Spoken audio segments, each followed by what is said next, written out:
Assalomu alaykum, hurmatli obunachilar, aziz aka-ukalar. Yana bir darvozamizni mana ustanovka qilib bo'ldik, xudo xolasa. Mana darvozamizni ko'rib turibsizlar, juda ham chiroyli chiqdi bu darvozamiz, hurmatli obunachilar. Kimga shunaqangi darvoza kerak bo'ladigan bo'lsa, bemalol ekrandagi nomerlarga telefon qilaverasizlar. Islom usta sizlarning xizmatlaringda.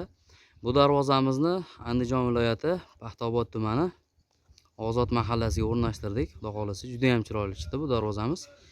Endi bu darvozamizni qisqacha ma'lumot qilib tushuntirib beramiz. Bir qator razmerlarga keladigan bo'lsak, razmer eniga 3.30 bo'ldi, bo'yiga 3.55 bo'ldi, hurmatli obunachilar.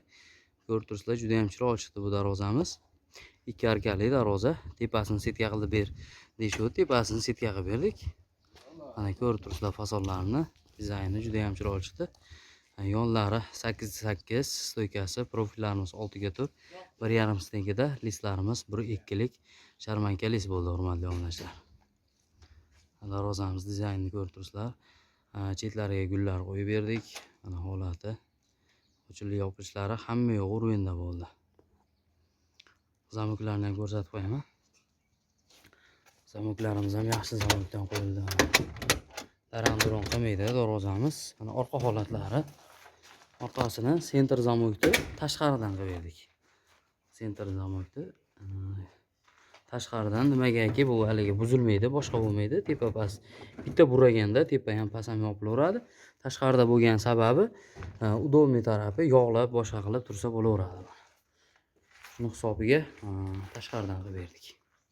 Tepasi ochiq bo'ldi. 50 sm joyi отдельный ochilmaydi. Darvozaning o'zi 2.90 ochiladi. O tepa pastini hisobiga 2.90 ochiladi.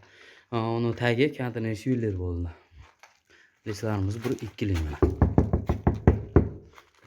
Holasa zo'r chiqdi bu darvozamiz. Mana ko'rib turibsizlar. Bu darvozamiz kvadrat metrini 700 ming so'mdan qilib berdik. O'sha summasi 8,5 million so'm bo'ldi, hurmatli obunachilar. Olib kelib o'rnatib berishimiz bilan. Ishlarimiz yoqqan bo'lsa bitta like bosib qo'yasizlar. Fikrlaring bo'ladigan bo'lsa kommentariyaga qoldiraverasizlar. Qo'llab-quvvatlab kommentariyaga fikrlaringni qoldiraveringlar.